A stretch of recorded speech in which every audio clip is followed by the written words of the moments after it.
너희들은 생각해본 적 있니? 옳고 그름은 무엇일지, 선과 악의 구분은 어떻게 이루어질지에 대해서 말이야. 너희들은 충동적이고 생각 없이 행동한 사람들을 본 적이 있니? 뭐?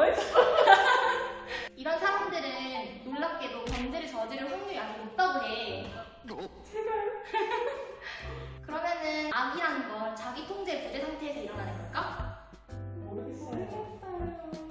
사실 자기 통제 부재에서는 범죄를 저지를 확률이 매우 높고, 그리고 되게 충동적이고 행동 없이 사람들이 포함되는 경우가 많아가지고 악이란 건 그런 상태에서 생겨나기도 해. 얘들아, 양심은 선의 증명일까? 양심이야? 너 양심 없잖아.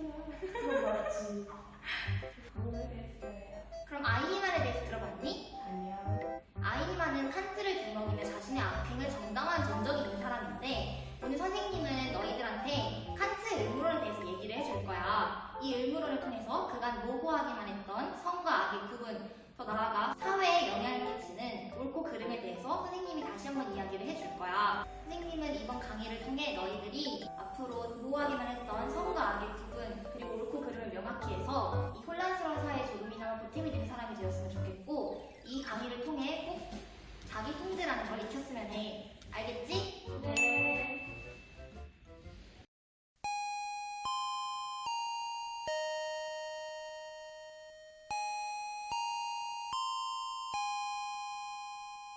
자, 얘들아, 수업 시작한다. 출석부터 부를게. 윤종혁, 네. 이나진, 네. 양정민. 왜 안 왔어? 네. 유다영, 네. 조영성. 자, 얘들아, 그럼 수업 시작할게. 오늘 배울 거는 칸트의 의무론이야. 자, 칸트의 의무론이란 어떤 행위가 그 결과와 상관없이 그 자체로 옳거나 그르다고 주장하는 이론으로, 대표적인 것이 칸트 윤리야.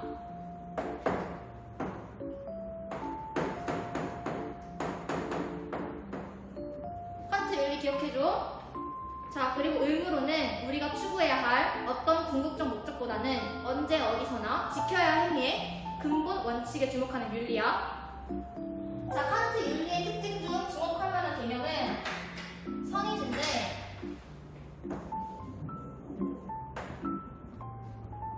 이 세상 안에서뿐만 아니라 이 세상 밖에서도 무제한적으로 선하다고 할 수 있는 것은 선의지뿐이다 라고 했던 칸트의 말이야. 이것도 기억해둘 필요가 있고, 자, 칸트는 동기를 중심해 행위의 선악을 결정하는 것은 행위의 결과가 아니라 오직 행위를 낳은 의지일 뿐이라는 것인데, 도덕적 선악의 판단은 오직 행위자가 책임질 수 있는 영역인 의지와 관련해서만 내려질 수 있기 때문에 선의지야말로 도덕적 선의 유일한 근거라고 할 수 있어. 다들 알겠니? 네. 네. 자, 칸트의 사상은 현대에 이르러서 다양하게 재해석되고 있어. 허나 칸트는 올곧게 옳고 그름의 기준은 선한 의지이며, 이 행위의 선악을 결정하는 것 또한 행위의 결과가 아닌 오직 행위를 낳은 의지일 뿐이라고 밝혔어. 너희들 생각은 어떠니?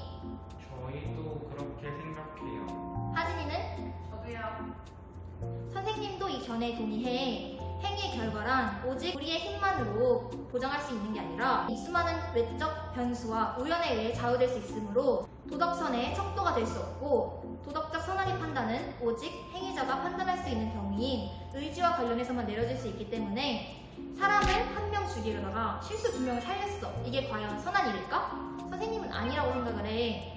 선생님은 칸트의 말처럼 도덕성, 즉 선악은 응당 의도에서 비롯된다고 생각을 하거든. 옳고 그름의 기준은, 다시 한번 말할게, 선한 의도에서 비롯됨을 다시 한번 강조하면서 이번 강의를 끝낼게. 고마워. 수고하셨어요.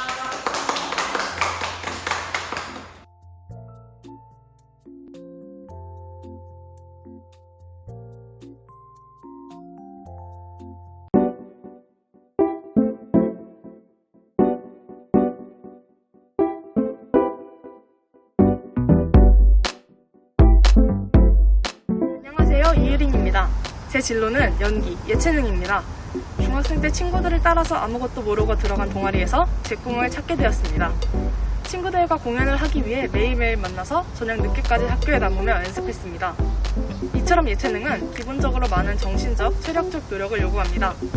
내가 하고자 하는 마음이 있어야 노력해야 이룰 수 있습니다. 자신이 진로에 이르기 위해 노력하려는 의지는 자아를 통해 나오게 됩니다. 이에 따라 제가 선정한 철학적 주제는 노력과 자아의 연관성입니다. 예체능에서 가장 많이 필요하면서도 힘든 것, 가장 중요한 것이라고 해도 과언이 아니라고 생각되어 주제로 선정하게 되었습니다. 먼저 노력이라는 주제와 가까운 자아는 스스로 어떤 존재인지 드러낸다 라는 입장을 주장한 요한 고틀리프 피히테를 소개하겠습니다. 요한 고틀리프 피히테는 독일의 사상가로 자아는 행동의 주체, 즉 원동력이며 자아가 행동하는 목적은 나라는 존재를 주장하기 위함이라 하였습니다. 나라는 인간을 주장하는 행위와 그 행동의 결과로 생긴 사실이 연결되어 동일해진 구조, 피히테는 이를 사행이라고 정의합니다. 즉, 자아는 나를 계속 주장함으로써 존재하기 때문에 마치 끊임없이 페달을 밟지 않으면 쓰러지는 자전거와 같다고 볼 수 있습니다. 이런 자아를 저는 노력의 밑바탕으로 보았습니다. 자아가 나를 주장하는 행위, 이것이 노력이라고 생각합니다.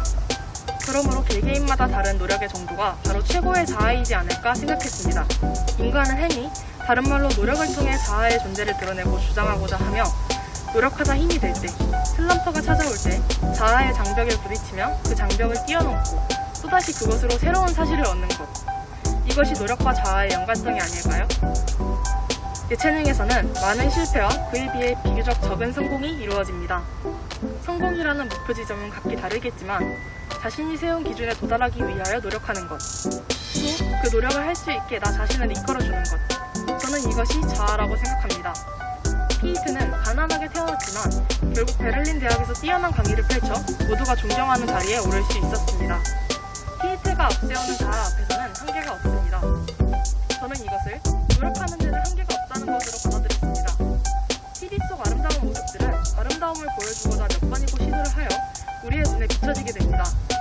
하지만 저는 아무리 많은 기회가 온다 하더라도 첫 번째에 도전했던 만큼의 열정이 나올 수는 없다고 생각합니다. 그렇기에 제가 생각하는 예술은 기회를 잡은 첫 번째 도전에 제 진심과 노력을 모두 보여주는 것입니다. 저는 이를 위해 자아의 장벽을 넘어 도전하고자 합니다. 알고 나서 행동하는 것이 아니라 행동하다 보니 알게 되는 것. 외부 세계는 항상 나에 대한 제약으로 다가오지만 어떻게 대처하는지는 나 자신에게 달렸다고 생각합니다. 감사합니다.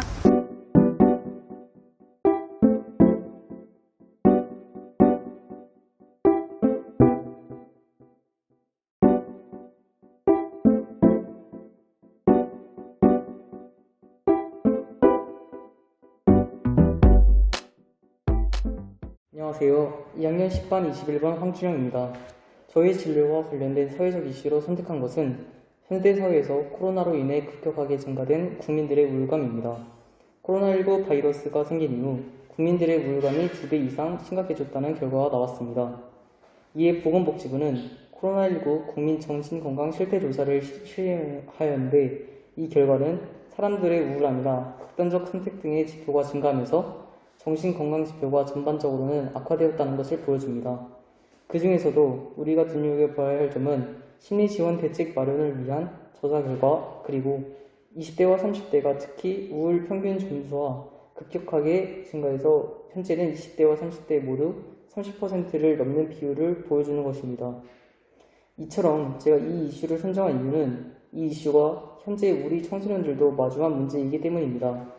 많은 초중고 학생들이 학교에 가서 친구들과 어울리지 못하고 인터넷 수업만 하기 때문에 코로나가 있기 전보다 친구들과 친해지는 속도도 매우 느리고 서먹서먹할 뿐만 아니라 학교를 가는 일수가 줄어듦으로써 학교에서 하는 행사나 대회, 교과활동 등을 어떻게 해야 하는지 잘 알지 못해 묵묵해합니다.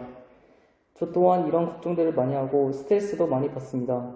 하지만 코로나 때문에 여행도 가지 못하고 친구들과 PC방, 노래방을 가서 즐기지도 못하는 등 이런 우울한 현상이 증가되기 때문에 친구들과 함께 이런 현상을 이겨내고자 이런 조사를 하였습니다. 코로나로 인한 우울감이란 사회적 이슈 해결에 도움이 될 사상가로 저는 칼 융에 대해 알아보았습니다. 칼 융은 위대한 사상가이자 심리치료사입니다. 그는 어렸을 때부터 주변 사람들과 친해지지 않고 혼자 시간을 지내는 편이었습니다. 중학교에 입학한 후에는 학교와 친구들을 잘 정하지 못하였고 심지어는 수업 시간에 발작을 하며 쓰러지기도 하였습니다.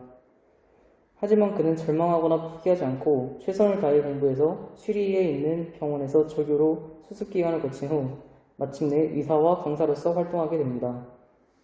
이처럼 저는 자신의 고통을 이겨내고 꿈을 이뤄낸 칼 융의 모습을 본받아야 한다고 생각합니다. 사상가 칼 융은 콤플렉스, 그림자, 집단 무의식 등 복잡한 나 자신의 여러 면을 최대한 제대로 알아차리고 인정하고 받아들여야 한다고 말합니다.